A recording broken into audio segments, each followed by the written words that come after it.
Alors, le thème de cette 12e conférence d'experts du SINA, qu'on avait commencé il y a un peu plus de 2 ans, et qu'on organise actuellement dans ce bel amphi de cette belle faculté, c'est un thème un peu particulier, un peu innovant. Pour vous dire, je pense que c'est la première fois que dans cette série de conférences d'experts, il y a un expert qui n'est pas enseignant, qui n'est pas professeur. Parce que d'habitude, dans une faculté, on amène un expert. Lorsqu'on dit un expert, c'est plus qu'un professeur ordinaire. Il a une expertise dans un domaine donné, mais il est vrai qu'il y a des expertises en dehors de la faculté et que justement, c'est le rôle de la faculté. C'est pour cela que la faculté a proposé à la Société marocaine de médecine générale et à son président, le Dr Benabou, et à son secrétaire général, Mme Timou, de prôner et d'abriter cette conférence au niveau de la faculté pour justement démontrer du rôle sociétal de la faculté de médecine. Malheureusement, il y a très peu d'étudiants, on le concevait parce que c'est la fin du semestre, la fin de la journée, et parce que justement on n'a pas trouvé un autre créneau horaire, vu que l'orateur il nous vient un peu de loin, si on peut dire. Il va nous dire après s'il veut d'où il vient, mais en tout cas il vient du Maroc. et donc, mais malgré tout cela, je pense que les généralistes aussi, ou les médecins en général d'Agadir et de la région, parce qu'il y a des gens qui tardent dans leur cabinet. En tout cas, ceux qui sont intéressés sont là.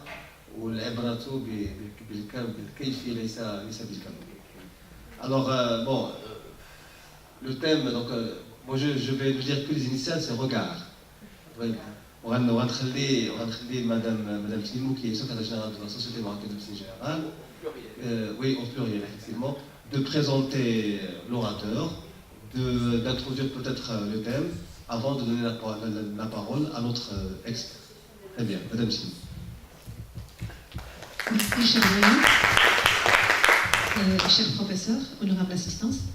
Aujourd'hui, j'ai l'honneur de vous présenter le Dr Benabou, qui est le président de la Société marocaine de médecine générale, qui a été honoré par la faculté de médecine et de pharmacie d'Agadir, l'invitant pour présenter dans leur 12e conférence d'experts Benazor. Comme a dit notre cher doyen, le Dr Benabou, il vient du Maroc. Il vient exactement de Qaryat Bab Mohamed, région de Taounet. C'est un médecin généraliste privé. Il est le président fondateur de la Société marocaine de médecine générale.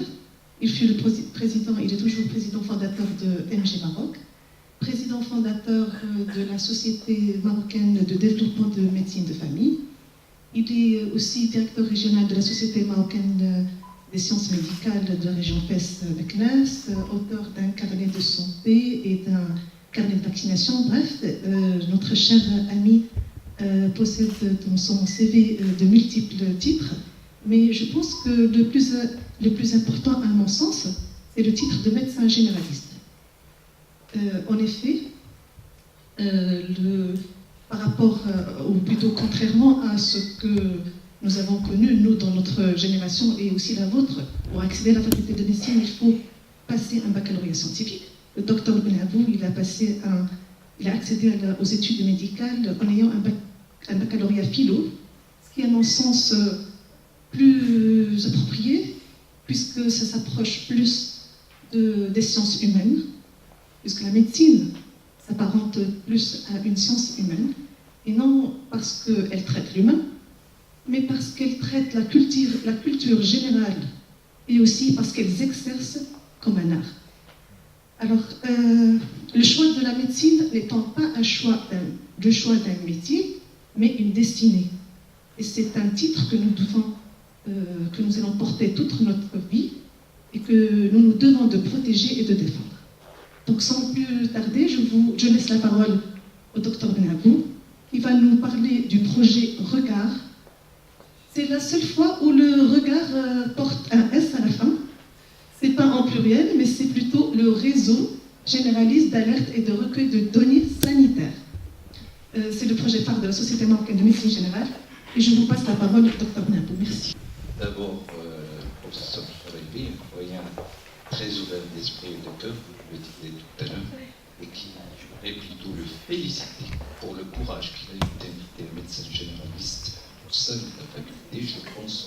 J'espère que ce sera un prélude pour l'institution d'une chaire de médecine générale et que ça donnera l'exemple aux autres facultés pour également ouvrir la porte aux médecins généralistes qui ont tous une certaine expertise et qui pourront apporter un plus à nos futurs collègues qui sont les étudiants en médecine qui, pendant leurs études, bien sûr, ils rêvent comme nous avons rêvé, mais qui ont un avenir que nous connaissons mieux qu'eux et on voudrait leur préparer le terrain, Inch'Allah, pour qu'ils évoluent le plus facilement du monde dans ce métier que je n'aime pas appeler métier, et pour qu'ils évitent les erreurs que nous avons commises et pour qu'ils essayent d'innover et d'aller plus loin et plus fort, Inch'Allah. Voilà, merci, monsieur le de la volonté pour le médecin généraliste en général. Là, j'ai dû essayer de faire un effort pour transmettre des messages autant aux médecins généralistes, que je remercie de s'être déplacés, qu'aux enseignants universitaires et à nos futurs confrères, Inch'Allah. J'espère être à la hauteur et de vous passer les messages les plus importants concernant. Là, je m'adresse aux futurs médecins, Inch'Allah. Je voudrais leur présenter quand même un peu l'état des lieux. Et voilà le plan qu'on va adopter, Inch'Allah. Présentation de l'état des lieux, parler un petit peu de la formation continue, de la formation de base, qu'on peut appeler également la formation de la base, que sont les étudiants, et puis parler du regard du réseau généraliste d'alerte et de recueil de données sanitaires. Avant de conclure, et si on a le temps, on peut lancer un débat. Donc, dans le contexte où nous travaillons aujourd'hui, il y a énormément de facteurs qui interfèrent les uns avec les autres, et nous avons donc, je vais essayer d'être rapide dans ce début de la présentation. Nous allons voir les facteurs qui sont liés au système de santé, et je mets le système de santé au pluriel. On parle d'un système de santé, mais en fait il y a plusieurs systèmes de santé, comme on le verra plus tard, parce que les systèmes de santé sont cloisonnés, le public tout seul, les médecins en cabinet tout seul, les cliniques, les spécialistes, etc., les associations, chacun fait sa cuisine interne, indépendamment des autres. Il y a très peu de connexions, ce qui fait que on ne sait pas ce qui se fait globalement. Les structures publiques, on sait ce qu'elles sont, elles sont un petit peu difficiles d'accès, elles sont encombrées, mal équipées ou sous-équipées. Les rendez-vous sont vraiment un parcours du combattant. L'assurance maladie qui est en train de se généraliser n'offre pas la possibilité d'accès aux soins aux plus démunis. Nos pharmaciens sont partis, on peut en parler un peu. Ils jouent également un rôle, ce sont des acteurs de santé de premier plan. Il n'y a pas que, il y a d'autres acteurs de la santé que sont les infirmiers qui font de la médecine également. Nous avons de plus en plus de charlatans, de gens qui n'ont rien à voir avec la médecine et qui pratiquent la médecine, qui prescrivent des scanners, des bilans, etc. On le voit tous les jours, des ordonnances. Et tout ça fait que c'est un petit peu l'anarchie, et les médias qui devraient, dont le rôle premier devrait être de sensibiliser la population, de lui faire parvenir les messages, de lui faire adhérer donc cette notion de médecine et de science. Au contraire, actuellement, on voit que de plus en plus, elle tape et détruit l'image du médecin en général. Alors, il y a les facteurs liés aux médecins généralistes qui se retrouvent, étant donné du fait de ses charges, un médecin qui traite essentiellement en tant que médecin symptomatologue. Donc, il a perdu son art. On a dit que la médecine s'exerce comme un art. Là, il devient un médecin symptomatologue qui débite les patients les uns après les autres, sans dossier médical, ou très peu de médecins utilisent un dossier médical. Il y a un sondage qui avait été fait à l'époque qui a montré que seulement 3% des 3 médecins sur 10 utilisent une fiche qu'on ne peut même pas appeler un dossier médical. Il n'y a pas de carnet de santé pour faire le suivi d'un patient tout le long de sa vie. Donc c'est des ordonnances qui se perdent. On ne sait jamais quels sont les antécédents d'une personne, d'un patient donné. Donc, et notre formation de base, telle qu'on l'a vécue, nous, aujourd'hui, j'ai remarqué qu'il y a un changement pour les jeunes, c'est une chance pour vous, c'est que notre formation a été essentiellement médicale. Donc, nous n'avons pas de formation, pour ce qui est de la formation médicale continue, nous n'avons pas de formation structurée. On a des tables rondes, des congrès, des symposiums, tout ce que vous voulez, ce que j'appelle un patchwork, c'est-à-dire on fait un assemblage de thèmes qui se suivent les uns et les autres. Et pour les jeunes, vous savez très bien la difficulté pour assimiler un seul cours de médecine, quel qu'il soit, combien de couches, première, deuxième, troisième couche pour apprendre un sujet. Alors quand le médecin arrive à l'âge adulte et qu'il a énormément de charges, que sa tête est pleine de problèmes de fiscalité, d'enfants, de scolarisation et tout ça, et qu'il n'a pas vraiment beaucoup d'espace pour assimiler en un quart d'heure plus un thème donné suivi par un autre, on passe de la dermato à la gastro, à la psychiatrie, etc. Donc la formation n'étant pas structurée, on ne sait pas quel peut être son impact et elle est souvent dépendante des laboratoires, c'est eux qui financent la formation. C'est un autre problème et tout cela, nous ne savons pas quelles sont ces retombées sur le plan de la santé, parce que notre principal souci, c'est le patient. Toutes ces facultés, toutes ces universités, c'est pour l'intérêt du patient, mais on fait des choses, mais on ne sait pas ce qu'on fait. Alors, ces formations en général ne sont pas accessibles à tous les médecins. Par exemple, dans le rural, c'est un patelin, je ne suis pas informé des formations qui se passent ici ou là, et que donc c'est pour ça que je dis qu'elle n'est pas démocratique. Et tous les médecins ne sont pas informés, mais tous les médecins aussi n'ont pas la possibilité d'accéder à ces formations parce qu'il faut des prises en charge, il faut le temps disponible aussi pour y aller, etc. Donc, et puis on ne peut pas assister non plus à tout. Alors, notre formation, elle se fait sur le tas. Dans l'isolement total, c'est le cas par cas, on est dérouté, on n'a pas de recours, on ne sait pas à qui s'adresser devant un problème donné. Alors qu'on sait que, par exemple, à l'hôpital, c'est des staffs qui traitent une pathologie, nous sommes seuls, et généralement, on fait des erreurs de diagnostic, d'autant plus que quand on reçoit un patient, c'est au stade indifférencié de la maladie ne s'est pas encore déclarée, le patient qui veut un résultat tout de suite, il n'est pas satisfait, le lendemain, il va voir un autre médecin qui donne un diagnostic différent du premier médecin, et on a vu des patients qui voient 3 médecins dans la même journée avec des diagnostics complètement différents, donc il y a une perte de confiance. Et cela expliquerait peut-être pourquoi il y a de plus en plus de recours au charlatanisme à la médecine moderne. Alors,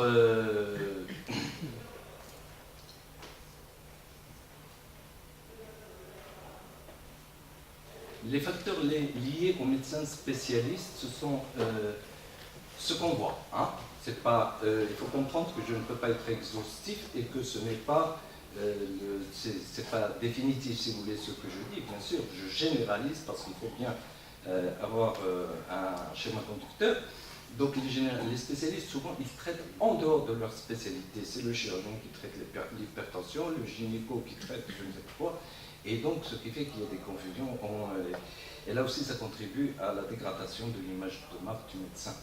Les spécialistes par rapport aux généralistes pour une pathologie donnée, on voit qu'ils prescrivent des bilans très très lourds et que leur traitement, ils s'orientent, comme ils disent, moi je coûte cher donc je prescris des médicaments chers, et ce qui fait que évidemment il y a une sélection de la population, ceux qui ont les moyens qui vont voir le spécialiste et ceux qui n'en ont pas, c'est autre chose. Et puis on les accuse souvent à tort qu'ils ne cherchent que l'argent, c'est pas toujours vrai. Et il n'y a pas de collaboration avec le médecin généraliste, ce qui fait qu'il y a une perte de patients. Et vous savez, quand il y a un échange entre un médecin généraliste et un médecin spécialiste, ça contribue à la formation continue du médecin aussi, parce qu'il traite en collaboration avec un spécialiste, un cas donné, ce qui n'arrive pas. Quand on envoie un patient chez un spécialiste, on le perd de vue en général.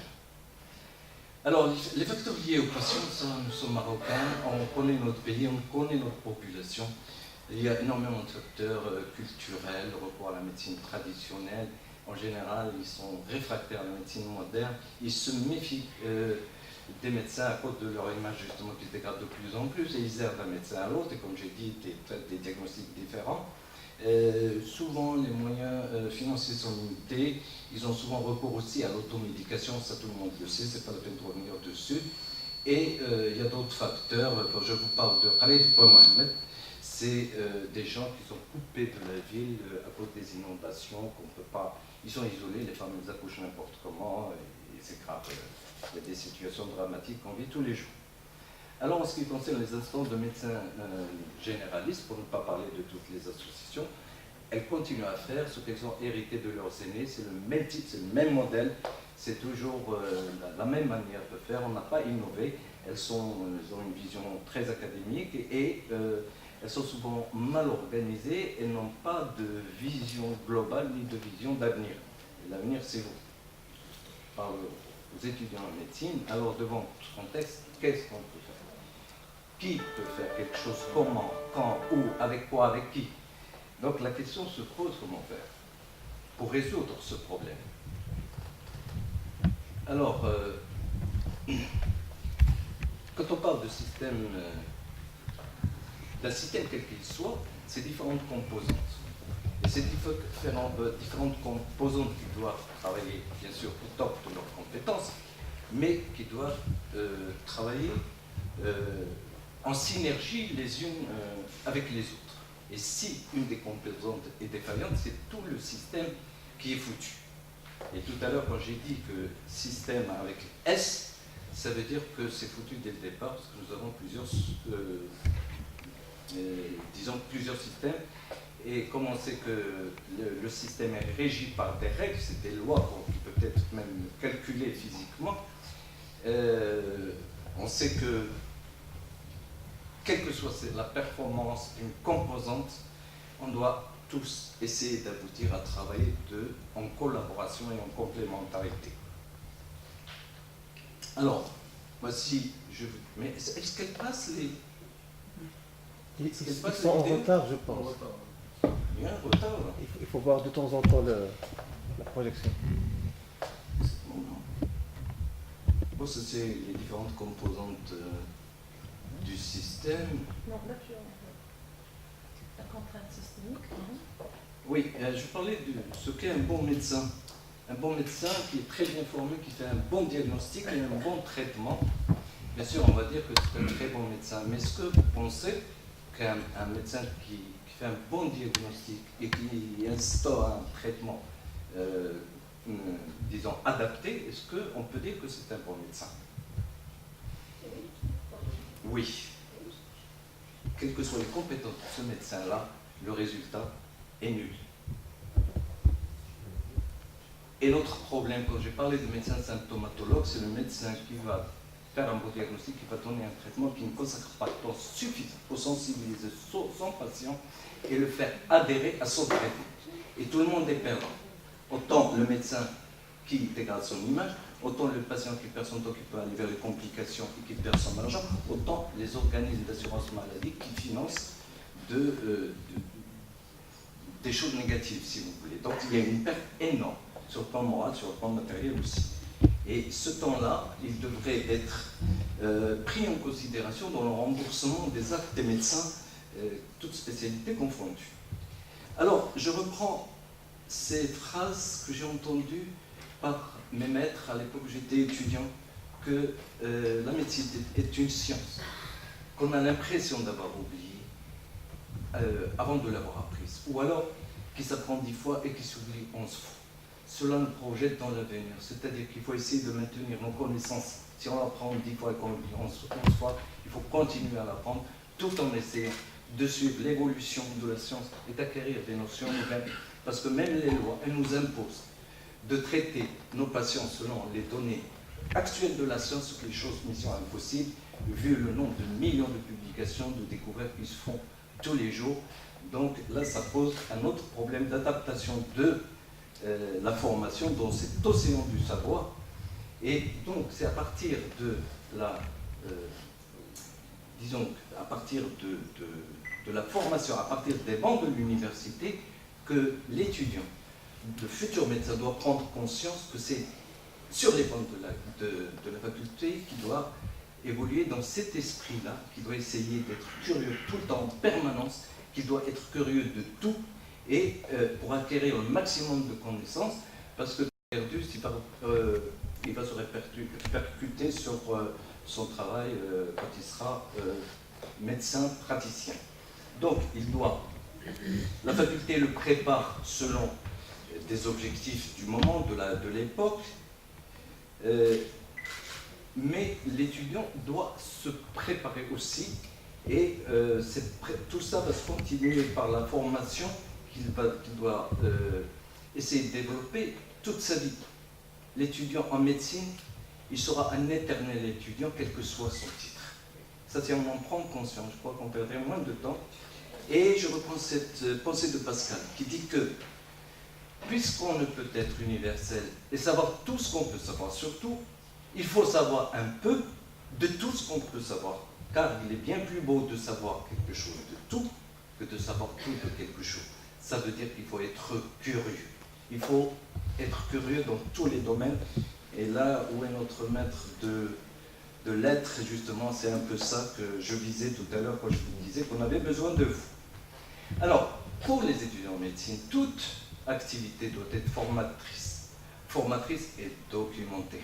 La tradition orale, c'est fini, nous sommes à l'époque de la science, et je pense que si l'étudiant évolue pendant son cursus en disant que ce que je veux faire, quelle que soit la chose que je veux faire, doit avoir une portée scientifique, elle doit me former dans quelque chose. Par exemple, souvent on voit de plus en plus d'étudiants qui participent à des caravanes médicales. Ben, ils sont heureux, ils voient des choses nouvelles, tout ça, mais leur expérience, une fois rentrés, ils l'oublient, ils n'apprennent pas grand-chose, alors que pendant cette caravane, ils pourraient apprendre énormément de choses. Pas sur le plan médical, parce qu'un étudiant ne va pas traiter, mais parce qu'il va permettre dans une région donnée de connaître la géographie, les ressources, la culture, les difficultés de la population. Et donc, ces campagnes-là devraient être encadrées, elles devraient être thématiques. Par exemple, les étudiants vont aller, actuellement il y a une campagne pour le dépistage du pistidatique, il a tout à apprendre en matière d'épidémiologie, etc. Et ça pourrait déboucher sur des sujets de thèse. Et vous savez que les universités marocaines, toutes les universités du monde sont classées en fonction des publications. Malheureusement, on n'est toujours pas aux avant-postes, mais à partir de votre travail à vos étudiants, vous comptez le nombre, vous savez combien de publications on peut faire et comment on peut élever le niveau de nos facultés, de nos universités. Par exemple, pour une journée de don de sang, d'accord, on va donner son sang, on est heureux, on a fait une bonne action. Moi, je pense que ce n'est pas suffisant. Quand je dis que toute action doit être formatrice, avant de donner son sang, on peut appeler les gens du centre de transfusion qui nous parlent de c'est quoi un don de sang, comment on recueille le sang, combien ça coûte, quels sont les composants, les pathologies, etc. Et pour la même action de donner le sang, on aura appris énormément de choses. C'est la même chose pour le tabac, pour la drogue, etc. Et nous avons évidemment le docteur Sadiq Amal qui est dans un centre d'addiction, on en a parlé, si le doyen le veut, j'espère qu'elle aura l'occasion, dès que le centre commencera à fonctionner, que vous puissiez aller voir ces gens qui se droguent, pourquoi ils se droguent, comment résoudre les problèmes, etc. Et elle est d'accord qu'elle accepterait des étudiants à Tontoro qui pourraient aller visiter le centre dès qu'il sera mis en service. Et pourquoi je dis ça? Parce qu'il ne s'agit pas d'être un bon médecin. L'appellation du médecin, c'était le hakim. Et nous avons perdu avec le hikmah. Nous sommes de très bons médecins, de très bons chirurgiens, etc. Et c'est en étant curieux de tout. L'étudiant en médecine, il devrait s'intéresser à autre chose qu'à la médecine pure. Toute sa vie, il pourrait voyager, parler aux pauvres, parler aux gens, parler aux drogués, se déplacer dans les régions lointaines pour découvrir son pays. Et c'est à partir de là qu'il peut comprendre qu'est-ce que c'est qu'un patient qui vient, qui sent mauvais, qui a beaucoup de boutons. Pourquoi? Il faut qu'il comprenne que les conditions que nous avons envie ne sont pas les conditions des gens dans le rural ou qui sont démunis. Et c'est très important pour le développement de la personnalité. Et un médecin qui a une bonne personnalité, il a de la vision globale de son patient, il est meilleur médecin que celui qui fait un bon traitement, qui fait un bon diagnostic et qui donne un bon traitement. Et nous en avons parlé hier, c'est une phrase qu'on a dite, vous êtes jeune, il faut vous amuser, c'est normal, il faut que jeunesse se passe comme on dit, vous avez le droit de vous amuser, il faut vous amuser, mais vous amuser intelligemment.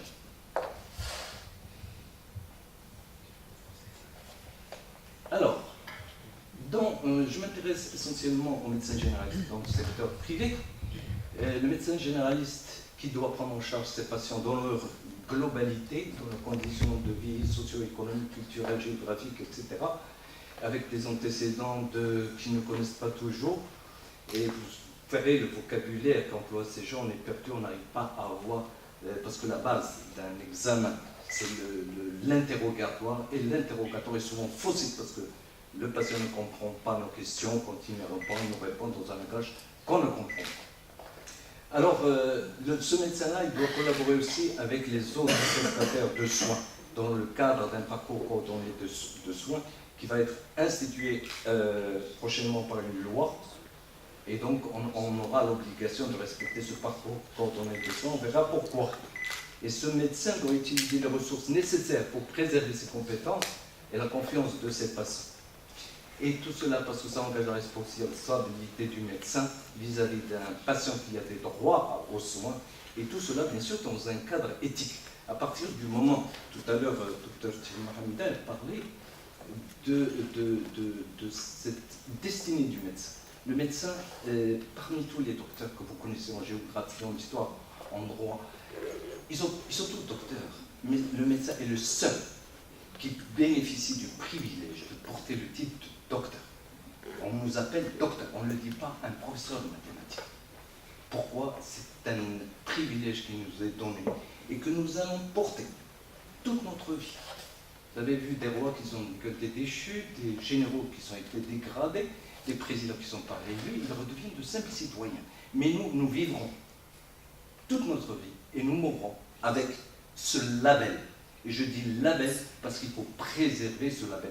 Et ça demande au médecin de la moralité dans ses comportements, à l'extérieur de son cabinet, pas seulement dans son cabinet. Et c'est quelque chose de très important parce qu'à partir du moment où on salit sa marque, on se salit soi-même et on devient un simple prestataire de soins comme tout le monde. Et on aboutit à ce qu'on vit aujourd'hui, c'est qu'il y a de moins en moins de respect pour le médecin. Alors, donc, il doit jongler avec les différents obstacles qui ne donnent pas l'égal accès aux soins de toute la population. Et comme il n'y a pas de solution standard, on sait qu'il y a beaucoup que chacun amène sa part à la construction de l'édifice. L'État, on ne peut pas influencer l'État, on ne peut pas influencer les spécialistes, on ne peut pas influencer tout le monde, la population, les charlatans, tout ça. Mais nous, qu'est-ce que nous pouvons faire?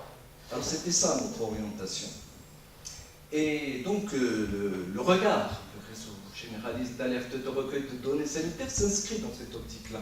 Et notre vision, c'est qu'il faut concilier entre les besoins humains et les limites de moyens. Parce que les moyens sont toujours limités quelque part, là, financiers, ou les culturels et tout le reste que j'ai dit tout à l'heure. Et on doit prendre conscience qu'il y a des choix économiques qui vont s'imposer à nous, ne serait-ce que pour les assurances maladie, la CNOPS, la CNS, etc., qui ont un budget qu'elles doivent garder en équilibre et qui vont nous imposer des choix thérapeutiques.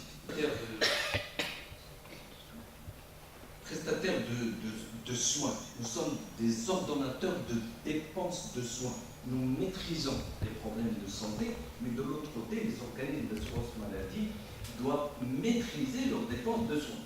Parce que leur entrée, ne confondez pas notre regard avec ce regard-là. Donc le regard devait présenter des gens en janvier 2004 avec Thomas Mohamedi et des ingénieurs, mais pour l'époque c'était une idée farfelue. Donc, le réseau généraliste d'alerte et de recueil de données sanitaires, ce sont des médecins sentinelles. Ce sont des médecins sentinelles qui sont reliés entre eux par voie informatique, qui utilisent un dossier médical standardisé, informatisé. D'accord? Et c'est qui va recueillir des données, c'est soit faire le ratissage de toutes les pathologies, c'est-à-dire connaître les pathologies les plus fréquentes, ou alors, dans une pathologie donnée, quelques thèmes, quelques paramètres. Et cette plateforme de recueil de données sanitaires va être exploitée par les économistes, et donc, soit sur le plan régional, soit on peut dire que, tiens, il y a le choléra ou la méningite qui se déclare dans telle ou telle région, ou la grippe, Par exemple, et sur le plan national, on peut avoir le profil épidémiologique de notre population, à partir de là, faire le choix de formation adaptée pour résoudre le problème que nous avons recueilli grâce à cette plateforme de recueil de données sanitaires. Ah donc, si l'objectif de la formation dite continue, parce qu'elle est forcément discontinue, et si son objectif est de maintenir les connaissances et d'en acquérir de nouvelles selon l'évolution de la science, comment adapter cette formation aux compétences que les médecins généralistes doivent acquérir tout au long de leur vie, compte tenu de toutes les contraintes auxquelles ils doivent faire face, et en connaissant le coût immatériel qui est le temps qu'il peut allouer, qu'il peut réserver, consacrer à la formation continue, avec les besoins du pays. Donc adapter la formation en fonction du médecin, mais en fonction des besoins du pays également, en fonction des ressources des individus, en fonction des moyens financiers des individus et de leur famille, du droit à l'accès aux soins et des ressources allouées par les organismes d'assurance maladie. Alors, parce qu'il y a une discordance entre les deux, et là je me perds un petit peu, et donc aussi les besoins du médecin généraliste de se former dans toutes les spécialités. Mission impossible, on dirait. Donc on ne peut pas être performant en gastro, en gynéco, en dermatologie. Donc il faut qu'il fasse des choix, et le regard avec le recueil des données va nous dire sur quoi nous allons nous concentrer pour faire une formation adaptée pour résoudre le problème qui a été révélé par le recueil de données sanitaires. En plus de ça, le médecin n'a pas que ça à faire, il doit se former aussi sur ce qui est en relation, en rapport avec son exercice, c'est-à-dire la fiscalité, les textes de loi, l'informatique, l'épidémiologie, la relation médecin-patient, lecture critique, rédaction d'articles scientifiques, etc. Et un point essentiel qui est l'économie de la santé, mais je crois que ça commence à s'enseigner. Je ne sais pas, professeur Chalevi, si ça sera fait chez vous aussi. Oui, il y a un modèle d'ouverture, je pense, en 5e année sur l'économie de santé. Et j'espère que vous ne ferez pas d'impasse, parce que c'est un sujet extrêmement important. J'ai parlé de ça, j'ai mis ça juste à cause de l'adresse du lien de notre association, SMNG, Société Marocaine de Médecine Générale.ma, où j'ai parlé un peu de ce problème-là. Et donc, devant tous ces problèmes-là, il est important de rationaliser les efforts. On fait beaucoup de choses, les associations font beaucoup de choses, elles perdent beaucoup de temps, beaucoup d'argent, beaucoup d'organisation, et à l'arrivée, on ne sait pas ce qu'on fait. Et donc, selon le professeur Harouchi, qui était chirurgien pédiatre et ministre de la Santé, il nous avait dit un jour que nous a posé la question, quand on assiste à un congrès, au bout d'une année, qu'est-ce qu'il nous en reste en pourcentage? Et à votre avis, combien il peut nous en rester de ce qu'on a assimilé pendant un congrès ou un cours? 10%. Combien? 10. Entre 10 et 90%. La loi de Pareto, il a mal, je dirais, 2%. Alors si on ramène les 2% à tout ce qui a été dépensé en temps, en énergie, en argent, c'est du gâchis. Donc c'est des formations qui devraient être, à mon avis, interdites même. Heureusement que je ne suis pas ministre. D'accord. Alors, on dit faire, c'est bien, mais bien fait, c'est mieux. Alors, avec les mêmes dépenses d'énergie, de temps et d'argent, on pourrait faire mieux. Il suffit juste de changer de logique. On continue à faire ce qu'on fait, mais en s'orientant différemment. Donc, dans le but d'acquérir un savoir, de le mettre en pratique pour acquérir un savoir-faire et le faire savoir. Ça veut dire le partager pour constituer une banque de données et créer ce qu'on appelle une intelligence collective. Et les uns vont travailler pour les autres et pour relever le niveau de la médecine. N'oubliez pas l'histoire de la médecine arabe qui était les médecins des rois français venaient apprendre leur médecine chez leurs collègues marocains. Alors, ce qu'on pourrait faire, c'est fixer d'abord des objectifs en sachant, en ayant une idée, donc avec ces objectifs, il faut qu'on sache où on va arriver. On va dire, bon, on va réduire telle pathologie, par exemple la tuberculose, elle est de tant de cas par an, ben on va essayer de la réduire en nous mettant ensemble. D'accord, en ayant la même formation ensemble, on va essayer de la réduire. Ou alors les complications de diabète. Pourquoi on ampute des jambes? On ne devrait pas amputer des jambes. Si on ampute des jambes, c'est parce que En tant que médecin généraliste, nous avons été défaillants. Une insuffisance rénale qui est une complication du diabète, c'est parce que le médecin généraliste qui dit « je suis un bon médecin » n'est pas un bon médecin. Si on prend la masse des médecins, on a laissé passer des insuffisances rénales, ce qui n'est pas normal non plus. Donc c'est pour ça qu'il faut que ce soit un travail de masse, je vais en parler tout à l'heure, et donc en se basant soit sur les problèmes prioritaires de santé publique, soit sur les données épidémiologiques recueillies par le proche vocal. Donc il faut des formations modularisées, hein, c'est-à-dire des modules, hein, au lieu de s'orienter vers des formations longues qui sont sanctionnées par un diplôme universitaire, et ça concerne des individus, et eux-mêmes ne savent pas l'impact qu'ils vont avoir sur la santé de la population. Et donc il faudrait que ce soit des modules, et des modules qui soient, si vous voulez, diffusés à tous les médecins. Chaque module a pour objectif l'acquisition de connaissances et de compétences, c'est-à-dire une articulation de savoir organisé, finalisé et contextualisé. Ça, c'est très important sur un problème donné. Donc, ils sont forcément évolutifs. Donc, ils doivent être basés sur ce qu'on appelle des référentiels professionnels, ou des guidelines, ou des guides de bonne pratique, et ils doivent constituer un tout cohérent. Alors, chaque module est une entité propre. Par exemple, si on s'intéresse à la tuberculose, on va faire un modèle sur la tuberculose. C'est aussi simple que cela. Et c'est pour développer une synergie entre les différents prestataires de soins, où qu'ils soient dans le rural ou dans l'urbain ou périurbain. Donc, élaborer des guidelines sur les pathologies que nous avons choisies, parce qu'on a un problème à régler, on va établir des guidelines, on va dire aux médecins, vous allez vous former sur ça. Bien sûr, le guidelines, je ne rentre pas dans les détails. Il va falloir diffuser ça à tous les médecins, les enseignants universitaires de tout le monde. Nous ne sommes pas suffisants pour diffuser cette formation à tous les médecins, parce qu'ils vont déserter leur faculté. Donc il faudra former des formateurs le plus rapidement possible pour agir ensemble pour régler ce problème de santé publique. Et les associations ont un rôle à jouer dans ce sens qu'elles doivent expliquer cela aux médecins qui relèvent de leur territoire, de leur zone d'influence, et leur dire que nous, ensemble, réglons ce problème donné, et c'est toujours utile sur énormément de plages. Je ne sais pas si j'en ai parlé ou si je vais en parler. Alors, il y a aussi des cas particuliers. Je parlais tout à l'heure de la leishmaniose. Il faut prévoir aussi des formations d'urgence. Il y a un cas de leishmaniose, les médecins de Tanger ne se sentent pas concernés, mais les médecins de Zagora ou ZZ, etc. sont concernés. Il faut leur donner une formation qu'ils sachent faire le diagnostic d'une lésion cutanée, surtout en période d'épidémie. Alors, l'évaluation de la formation, on fait une formation, c'est bien. Qu'est-ce que ça représente? Comment on va savoir si cette formation a été utile?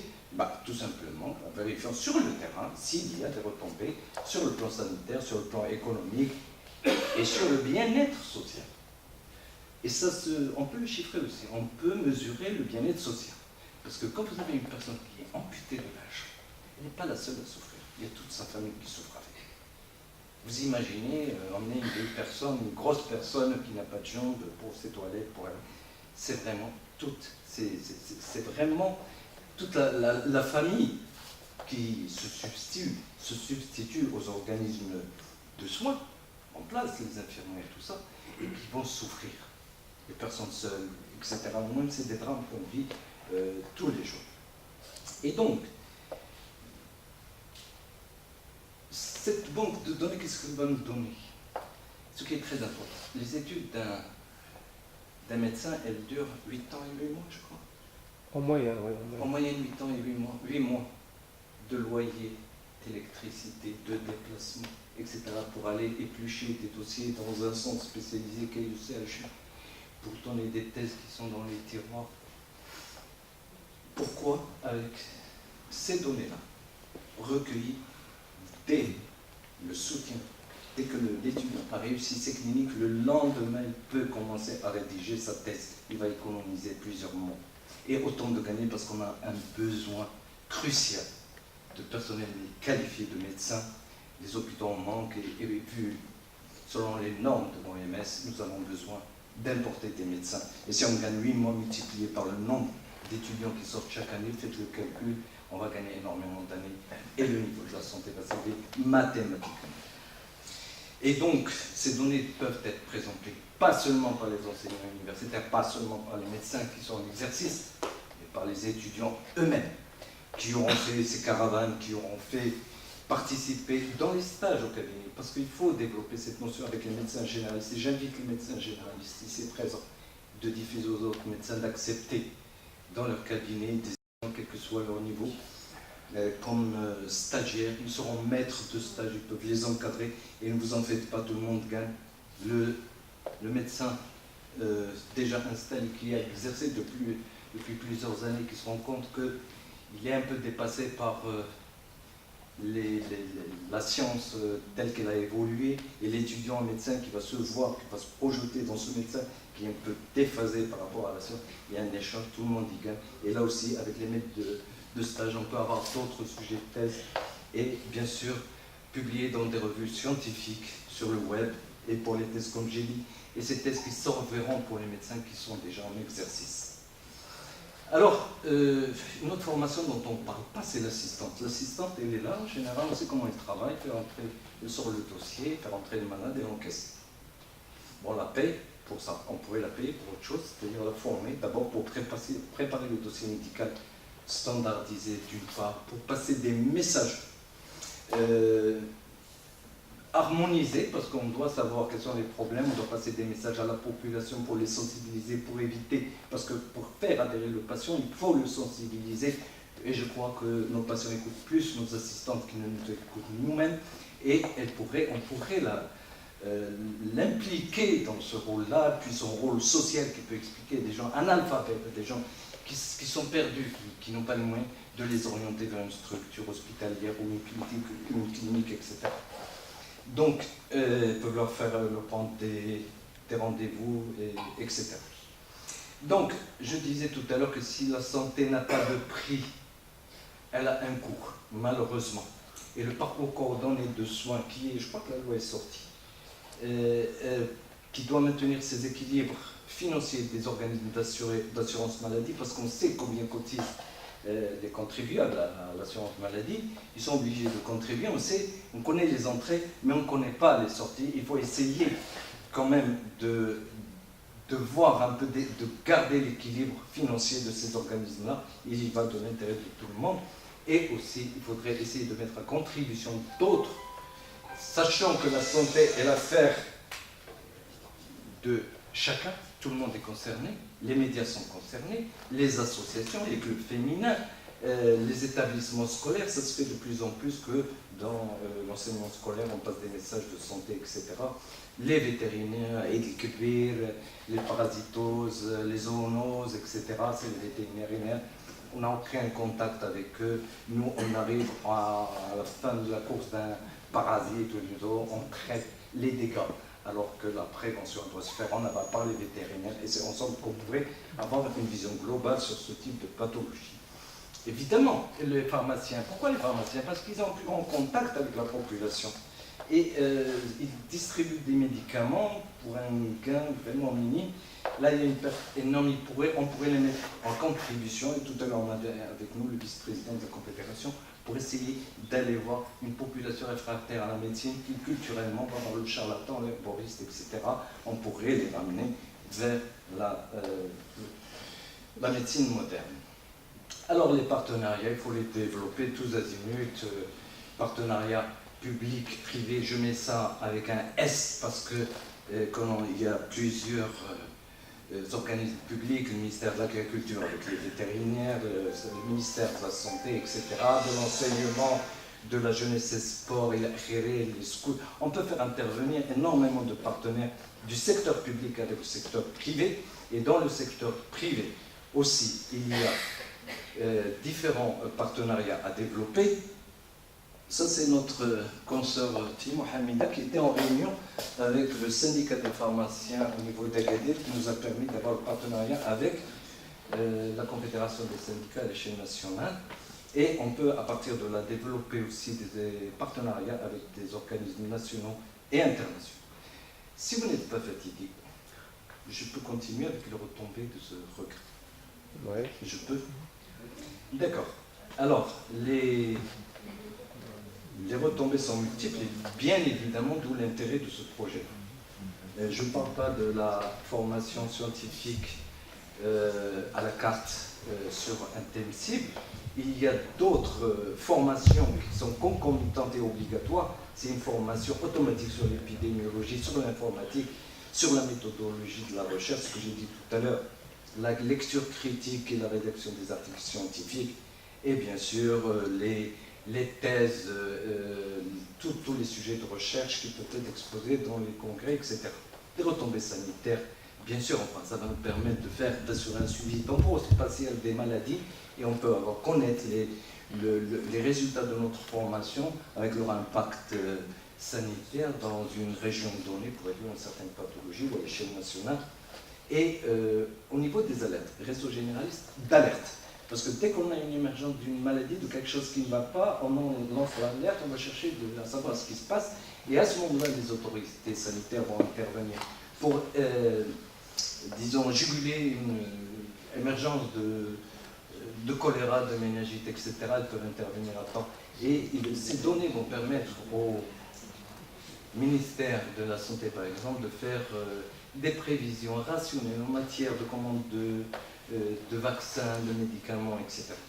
Donc, et nous, ça va nous permettre de changer les indicateurs de santé, de passer des messages d'information, éducation, communication avec les patients pour améliorer la santé de la population.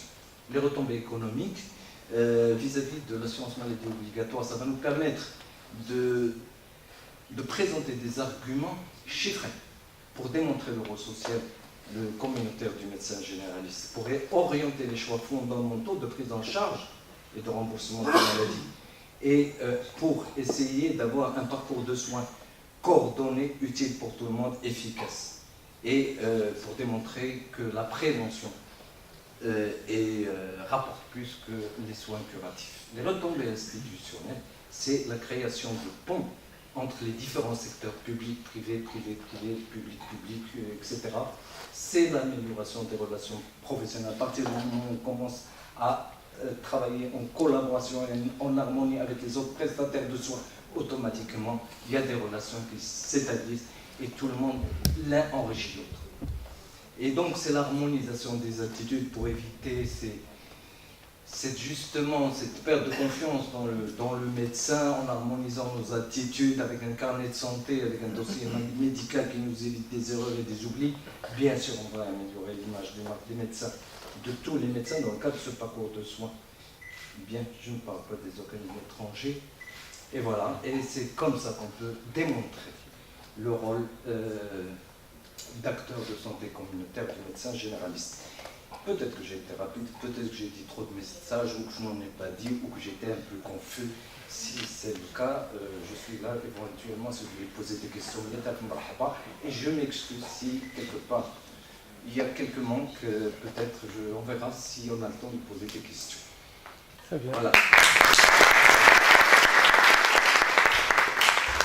Et je vous remercie pour votre écoute. Je crois que je voyais que tout le monde était un peu quand même concentré, attentionné, ça fait plaisir, ça m'a encouragé parce que c'était vraiment un exercice difficile de pouvoir parler à différentes oreilles. Très bien, merci beaucoup à vous. Alors, on a l'honneur d'avoir dans cette salle Monsieur le Président de l'Université Ibn Zor. Monsieur le Président de l'Université Ibn Zor qui est là, le docteur Omar Khalid.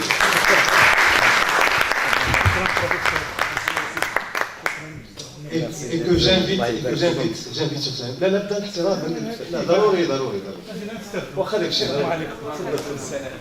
donc il a fait sa médecine justement je viens d'apprendre. Si vous permettez, je pense que la médecine n'est pas une science exacte. Oui. Et je crois que le seul lien avec les sciences exactes, c'est que toute notre vie, nous avons appris. Le seul lien de la médecine avec les mathématiques, par exemple, c'est que toute notre vie, nous avons à résoudre une équation ou des équations où tout est inconnu, plutôt que les équations à plusieurs inconnus. Effectivement.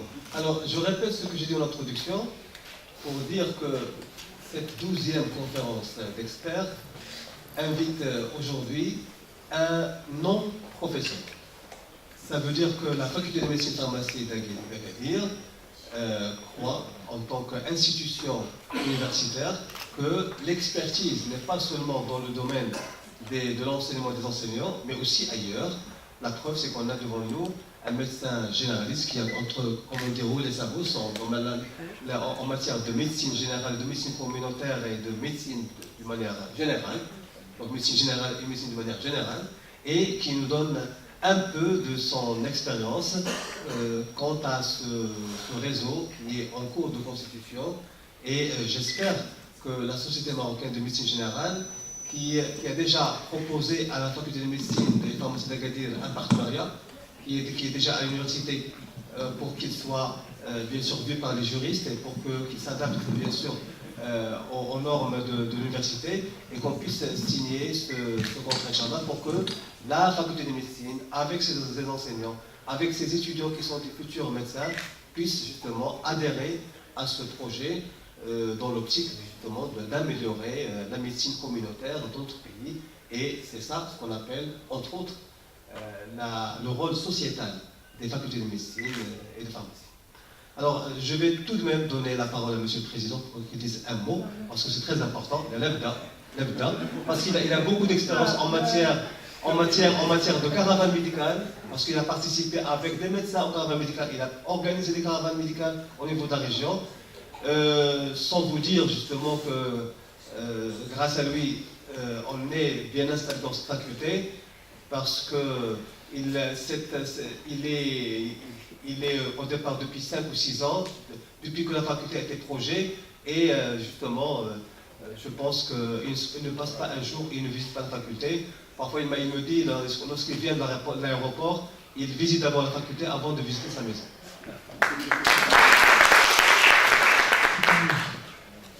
أنا سعيد جدا باش نكون اليوم مع الأستاذ الفاضل باش نستافدوا أولا. أنا شخصيا استفدت من الشق المهم اللي حضرت ليه، ولكن أنا سعادتي كذلك متأتية من كوننا نلتقي اليوم في كلية الطب بمدينة أكادير. هذا كان حلم اليوم يتحقق، جزء منه ما زال طبعا في طور التكوين في لا جينيز سي نورمال، مي اون اي لا. جوستومون هذا لو شوا ديال الكونفيرونس ديكسبير في الكليه من البدايه اعتقد انه مهمه جدا، لانها كتفتح لنا الثقافه العلميه وليس فقط العلم. Très important d'avoir une culture scientifique, et non pas seulement le côté technique de la science, les labos, l'analyse, tout ça. Il faut avoir le débat autour de la chose. Et je pense que ces conférences nous ouvrent cette brèche très importante. Merci, cher professeur, d'être parmi nous. Merci, chers collègues, chers assistants, nos collègues venus ici de la faculté des lettres des sciences humaines, c'est très important. Mais le plus important, c'est de bâtir aujourd'hui. C'est une faculté nouvelle générale, je pense aussi. Il faut quand même qu'on aille sur les vraies questions, les vraies problématiques pour construire. Nous avons des jeunes aujourd'hui qui vont devenir médecins demain. Alors, en ouvrant ce débat tout le temps, en organisant des conférences, je pense que nous sommes sur la bonne voie. Il faut continuer. Et déjà, nous avons ce centre qui abrite aujourd'hui. Il faut avoir aussi l'ouverture sur les médecins. نشوفوا هاد الميكروات ما خداماش مزيان، كاين واحد بوتي ديكالاج. انا بركاك في هادشي، ان بوتي ديكالاج في الميكرو هنا باش نبقاو اللقاءات تدوز مزيان. كنعتقد كذلك لي ميدسان، لي فارماسيان، لي انترفونون اللي تشابهوا الاستاذ في البارتنريا، il faut les faire venir vers la faculté. C'est comme ça qu'on fera une vraie faculté ouverte sur l'environnement. Je pense que c'est des choix stratégiques. Ce ne sont pas des choses qu'on fait comme ça, de manière aléatoire. C'est-à-dire qu'il faut travailler tout le temps sur cette ouverture qui permettrait, M. Halawi et Jonas Roy, que le plus important c'est de construire et de bâtir, d'avoir de vraies bases. Et je pense que nous sommes sur la bonne voie. أنا هذه المحاضرة الثالثة ولا الرابعة اللي كنحضرها أنا. أولا أنا شخصيا أدبي، ولكن أستفيد لأنه هناك أشياء خصها تسمع.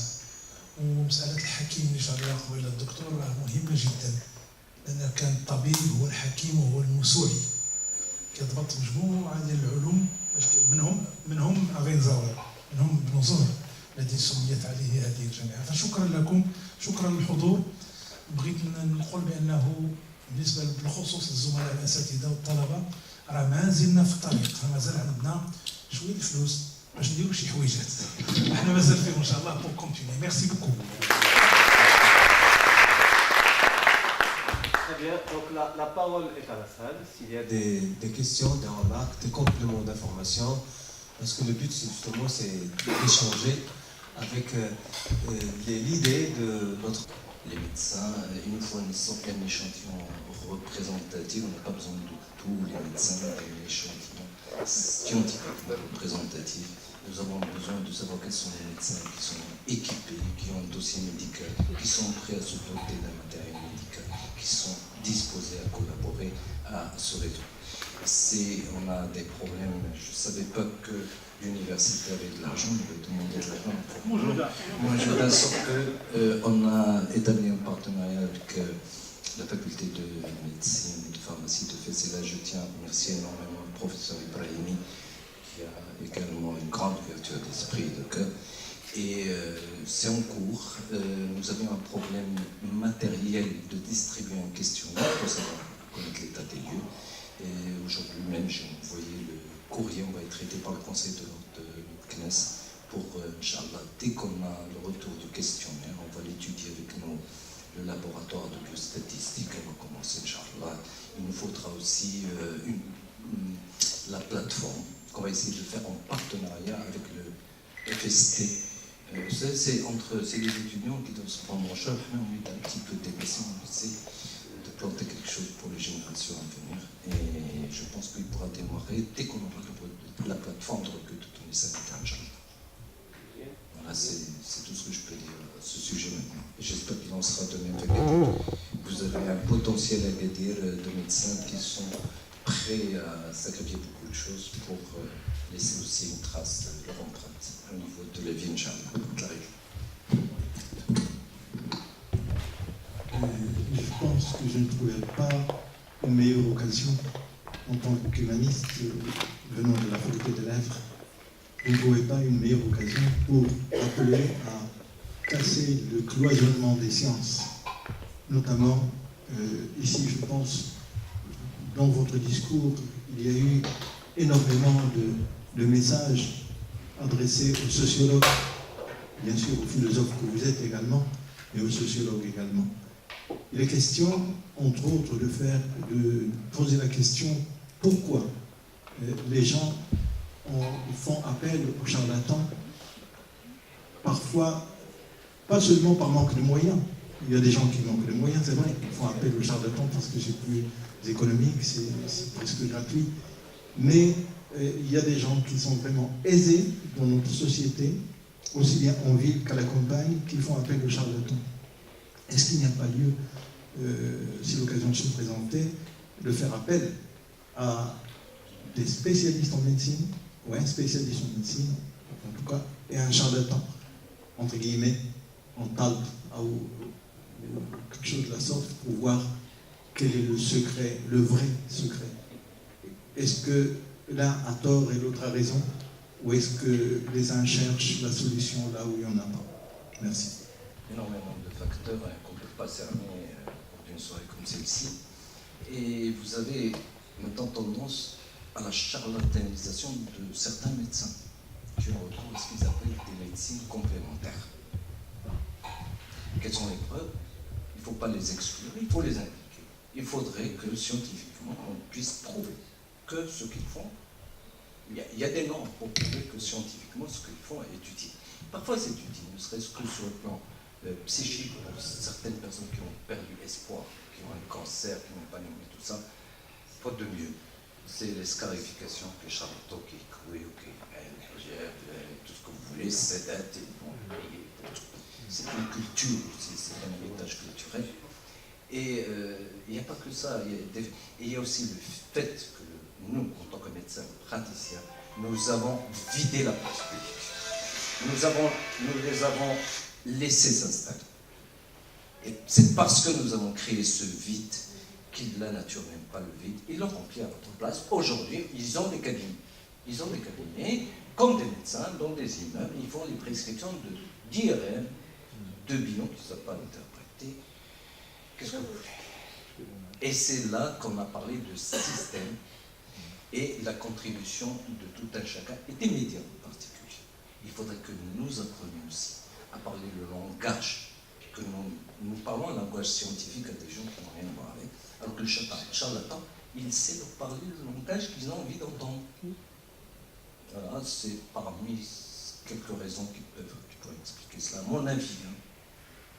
Moi, ma question, d'abord, va commencer par un constat, que le ministère de Santé est la peur du santé depuis plus de 25 ans. Il ne s'appelle plus ministère de Santé publique, il s'appelle ministère de Santé, justement parce qu'on s'est rendu compte que sous ces aides, il y a le secteur privé et le secteur public. Donc, le ministère de Santé est censé, en fait, comment dirais-je, diriger, encadrer même le secteur privé.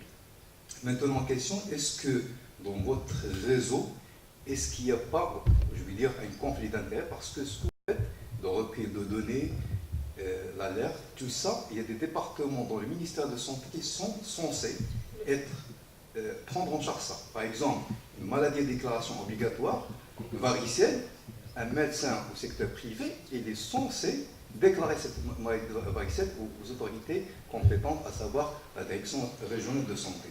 Deuxième chose, pour les recueils de données sanitaires, je sais qu'il y a plusieurs départements, par exemple le département d'épidémiologie qui fait en fait des études sur l'évolution en fait, des maladies dans le royaume. Ça, je ne sais pas, est-ce qu'il y a une collaboration avec les instances publiques que j'estime doit être en fait de nature. Sinon, est-ce qu'il n'y aura pas une redondance ou est-ce que c'est tout ce que vous allez faire sera un peu, comment dire, dans un tiroir pour une communauté de médecins privés? Ça, c'est ma première question. Ma deuxième question pour la formation continue. C'est sûr que la formation continue, le ministère de la Santé, je sais qu'il s'occupe à des pas, je veux dire, pas courageuses pour les médecins du secteur public. Il y a des formations pour les médecins du secteur public, mais ce n'est pas à la hauteur qu'ils attendent. Pour le secteur privé, je sais qu'ils sont délaissés.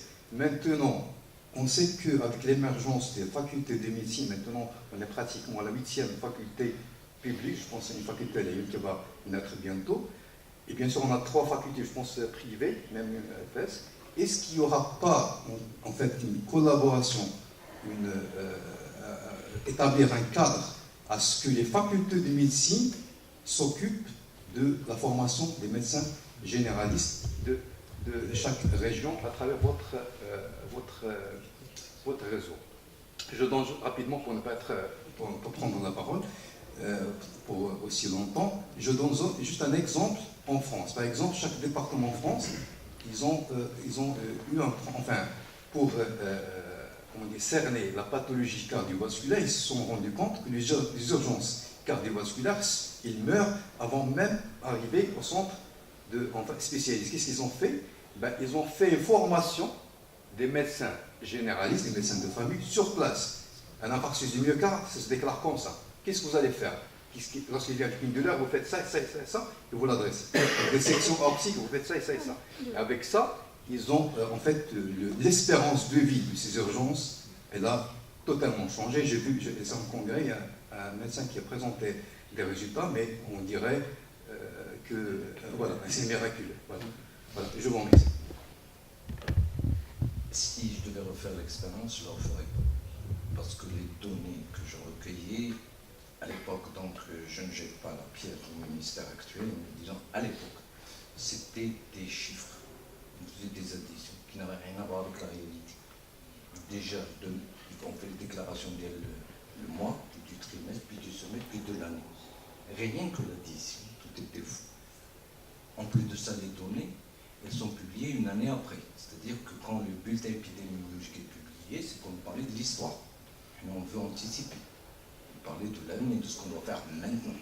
Alors qu'on dit parce qu'il y a des contraintes administratives, on peut faire un appel d'offres pour tout ça, ça on peut le comprendre. En plus, les conditions de travail dans un centre de santé où le médecin voit 100, 180 patients ne sont pas les mêmes que celles d'un médecin généraliste dans son cabinet qui voit du cas par cas. Et donc, on peut toujours compléter les données il est confronté, nous ne sommes pas là en conflit avec le ministère, on réclame ce partenariat. Le ministère réclame le partenariat, mais c'est un mariage qui ne peut pas se conclure.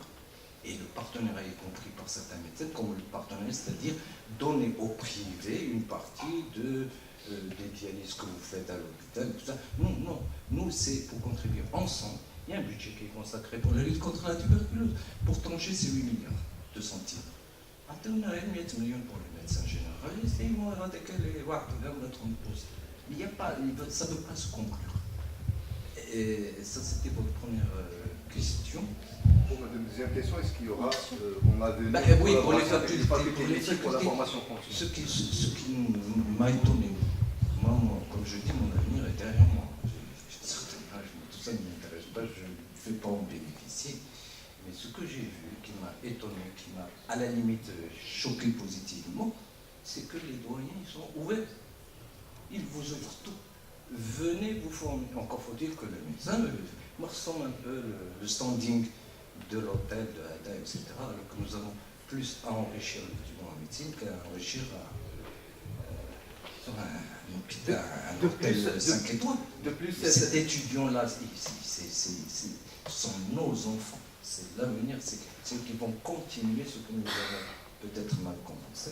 Et je pense qu'on doit venir faire nos formations. Ils sont très équipés, ils ont des simulateurs, ils ont des choses qu'on n'a pas connues. Et je crois que c'est... En tout cas, les facultés, on n'en parle pas, ils sont ouvertes. Je le sais. Si vous permettez, 2 secondes, je voulais juste sauter sur l'intervention du professeur. Concernant les données, le recueil de données sanitaires, je suis je suis secrétaire générale de la Société marocaine de médecine générale, donc je suis un peu dans le bain. Alors, il faut juste préciser que les données du secteur public, déjà, le P que le ministère de la Santé a perdu, nous l'avons récupéré, parce que pour nous, le partenariat public-privé, c'est un 4P, partenariat public-privé-patient. Le patient doit être partenaire de sa prise en charge. 2, pour le recueil de données sanitaires, c'est vrai que dans le secteur de la santé publique, ça existe depuis longtemps. Les registres, il y en a. On va dire ça vaut ce que ça vaut. C'est vrai que le médecin généraliste privé, entre parenthèses 2, est censé participer, mais ce n'est pas la réalité. Le contact, le pan est coupé. Il n'y a pas de contact. Nous ne recevons aucune instruction. Nous ne savons même pas à qui nous adresser. De 2, nous savons qu'actuellement, et ça va crescendo, la santé au niveau dans le pays, je ne peux pas donner des chiffres parce que je n'en ai pas, mais le secteur privé supporte une grosse partie de la santé du pays. Mais nous ne savons pas ce que nous faisons. Personne ne sait ce que le secteur privé fait. Quelles sont les données? Et c'est ce que nous voulons apporter. Nous voulons apporter un plus et non pas rentrer en conflit avec ou une concurrence avec le ministère de Santé.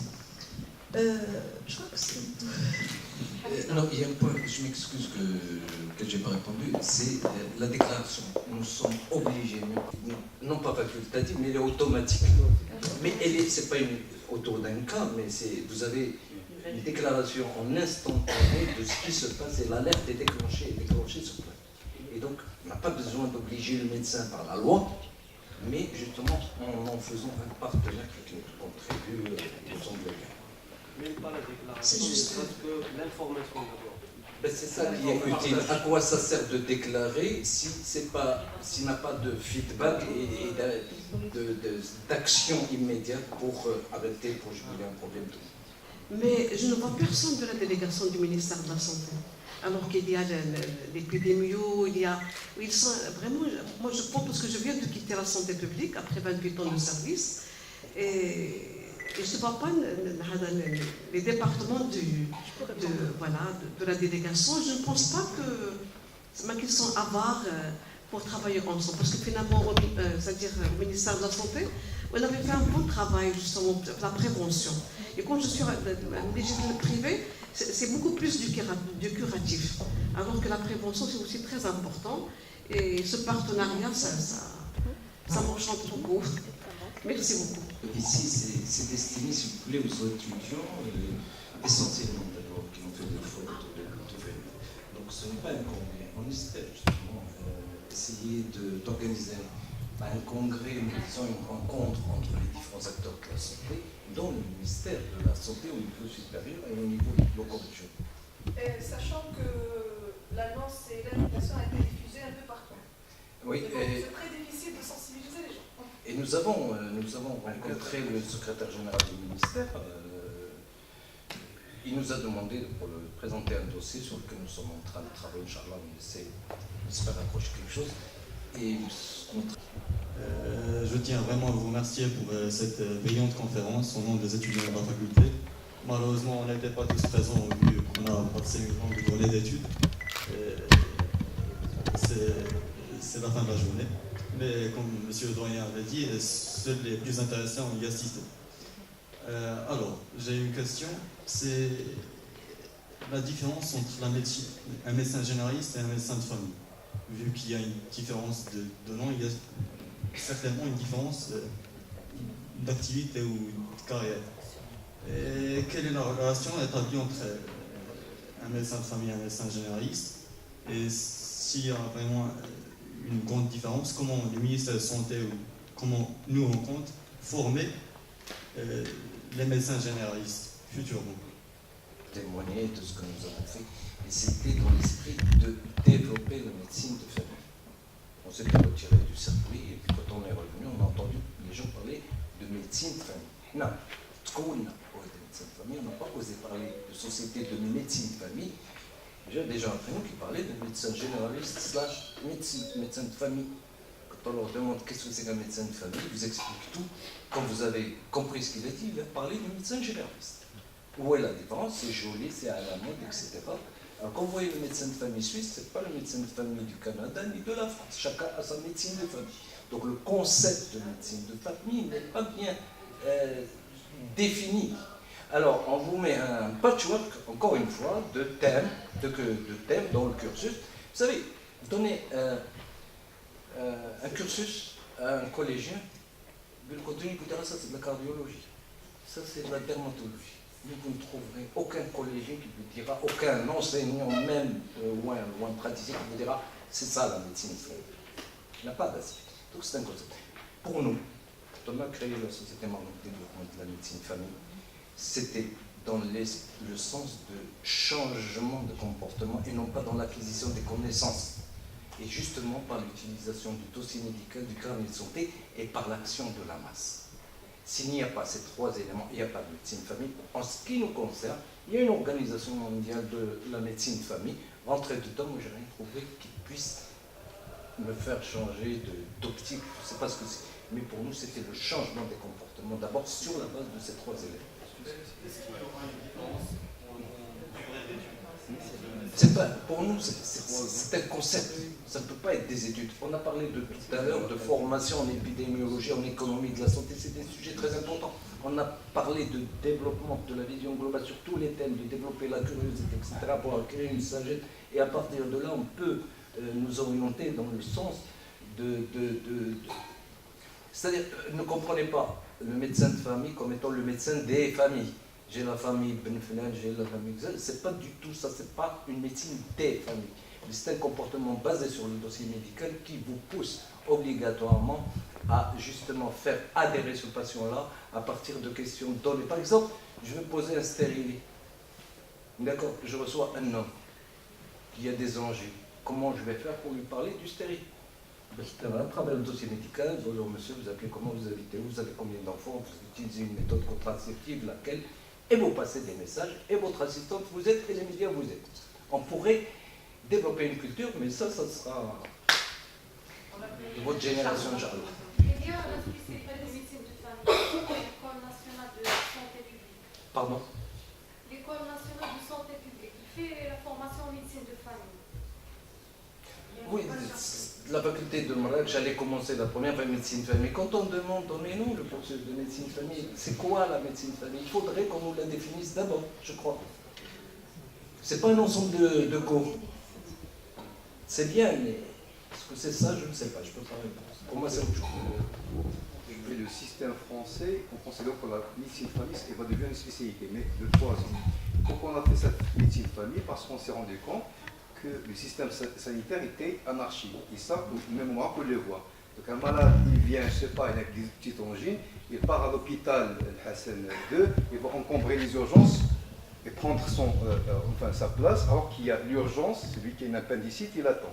Donc pour structurer et orienter les patients vers le circuit, on a fait le médecin de famille ou ce qu'on appelle le médecin référent. Donc un malade, pour passer un cardiologue, en consultation de cardiologie, il faut que son médecin de famille, pour qu'on l'appelle, parce que généralement c'est dans un coin où la famille habite, ou généralement c'est le médecin référent de toute la famille.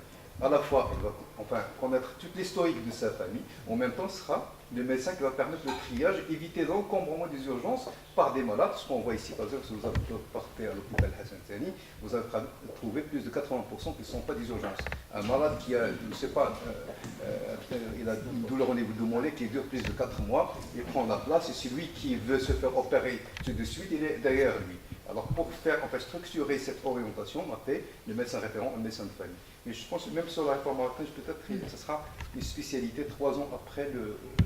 L'école nationale de la santé publique, la spécialité. Assister à votre conférence pour 2 points essentiels. C'est que on a besoin d'informations de ce qui se passe à l'extérieur de cette faculté. Pourquoi? Parce que nous sommes convaincus, et ça il y a la faculté, que c'est une plateforme pour l'enseignement.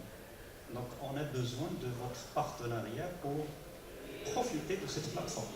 Deuxième chose, c'est que c'est très intéressant ces données épidémiologiques, parce qu'on est en train de travailler sur les modules d'enseignement. Les facultés ont des modules, mais c'est des modules nationaux. Mais nous sommes convaincus que ça doit changer, on doit ajouter des choses. Par exemple, la leishmaniose. On a oublié des programmes, Beta, FES, alors qu'il y a une flambée à côté ici, au sud. Ça n'existe pas ailleurs.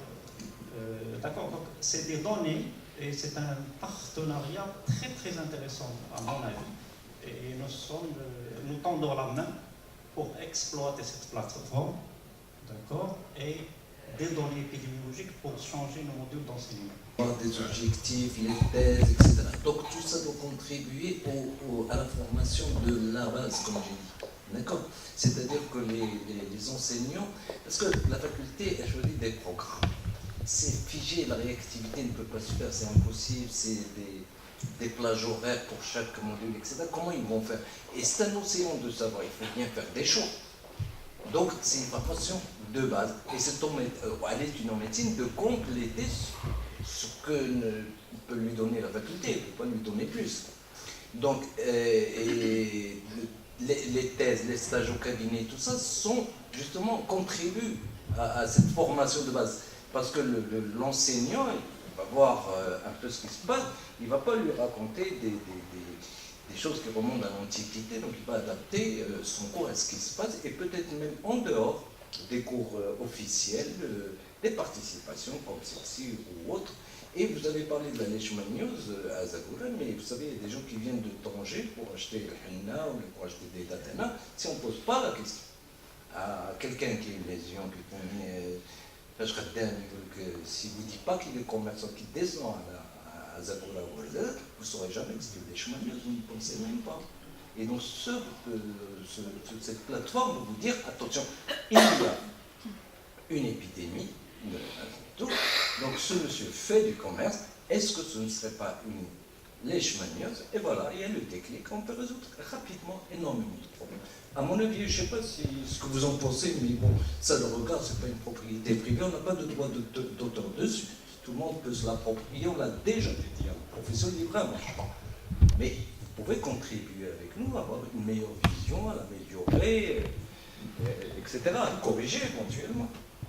Ce n'est pas une propriété de la SMUG. Non, on le met en place, on ne l'est pas, Puisque j'ai travaillé, je suis de formation, je suis pharmacien et j'ai travaillé, je suis enseignant-chercheur à la faculté de médecine et j'ai travaillé au ministère de la Santé et on a vu le travail énorme qui a été fait dans le programme, par exemple le PNI, le Programme national d'immunisation pour les étudiants. C'est vraiment extraordinaire. C'est extraordinaire, c'est vraiment un exemple. si je parlais de la LAT, le programme PN-LAT, Programme national de lutte contre la tuberculose, elle a aussi fait de bon travail. Malgré, bon, il y a, voilà, comme partout dans le monde, dans les pays en voie de développement, on voit des épidémies par là, par-ci, donc on sait que la tuberculose, c'est une maladie qui touche les démunis, voilà. Donc on fait partie des pays sous-développés, on a beaucoup ça, manque d'hygiène. Bon, pour ce premier point, et pour mon deuxième point, c'est en général, vous avez parlé, vous avez bien dit, il y a des systèmes de santé. Des systèmes de santé. Est-ce qu'on veut créer un autre système de santé? Parce que, en général, on a un seul système de santé qu'on évalue. Il y a la santé militaire, il y a le public, il y a le privé. Mais on doit déclarer. Moi, je vois même l'alerte. C'est qui va alerter? On va déclarer à qui? Donc, tout le monde converge vers le ministère de la Santé. Même la santé militaire, il déclare au ministère de la Santé. Vous, par exemple, au privé, vous allez déclarer au ministère de la Santé. Donc, le public, il travaille pour déclarer au ministère de la Santé pour pouvoir créer une alerte. Si jamais il y a un problème, c'est tout le monde qui va déclarer. Et voilà, vous allez voir qu'il y a un biais. Si vous allez créer vos données du public, il y a aussi les militaires. Ils ne vont pas venir vers vous. Ils ont leur médecin généraliste, ils ont leur système. Il y a aussi, d'un autre côté, le public. Donc, c'est comme si vous allez étudier des données émanant des médecins généralistes du privé. Bon, voilà, c'est pas un petit commentaire et je vous en remercie. Alors, bonjour, je suis étudiante en deuxième année et je suis aujourd'hui très ravie d'avoir assisté à cette conférence. Et je trouve que ce projet est très innovant parce que commencer tout ce qui est informatisé de nos jours, c'est ce qui marche. Donc faciliter cette plateforme et qu'elle soit en ligne ou bien sur les téléphones des médecins, ça va permettre de recueillir les données le plus vite possible. Donc ça peut être une idée, pourquoi pas, qui sera remise au public plus tard, donc pour faciliter la récolte de données. Ma question revient toujours sur la médecine famille. À travers ce qu'on a compris dans nos recherches sur la nouvelle réforme, la médecine famille sera une spécialité. Alors, j'ai deux questions. Est-ce qu'on aura toujours le choix d'être médecin généraliste? Et pour vous, les anciens médecins généralistes, est-ce que vous allez être dans l'obligation de vous soumettre à des formations en médecine de famille, ou bien on sera totalement dans deux voies différentes? Et merci beaucoup. Qui a fait conçu? Moi j'ai vu le projet du Conseil de l'ordre qui doit chapeauter ça. J'aurais dit, j'espère que l'étranger ne vivra pas ce type de projet de formation qui ne correspond à rien du tout. Et c'est même une catastrophe si vous le mettez en application, parce que vous êtes obligé d'assister à 3 séminaires par an. En quoi? C'est idiot, ça n'a pas de sens. Tant que la formation n'a pas d'objectif défini avec les résultats qu'on peut mesurer, ce n'est pas une formation, à mon avis. Donc l'obligation est liée, il ne va pas avoir. Voilà. Alors la notion de médecin de famille, médecin généraliste, j'en ai parlé tout à l'heure. On pourrait compléter tout à l'heure pour ne pas tarder, le cocktail, si vous voulez. Madame Simon, je pense qu'on va passer.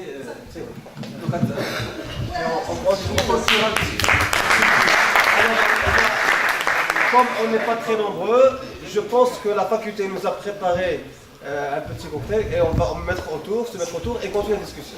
Merci beaucoup pour votre présence.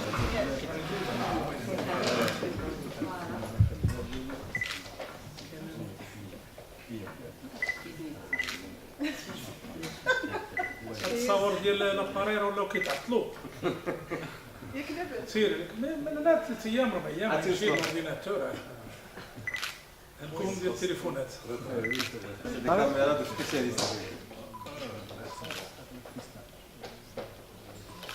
نحاولوا نصغروا شويه. ميرسي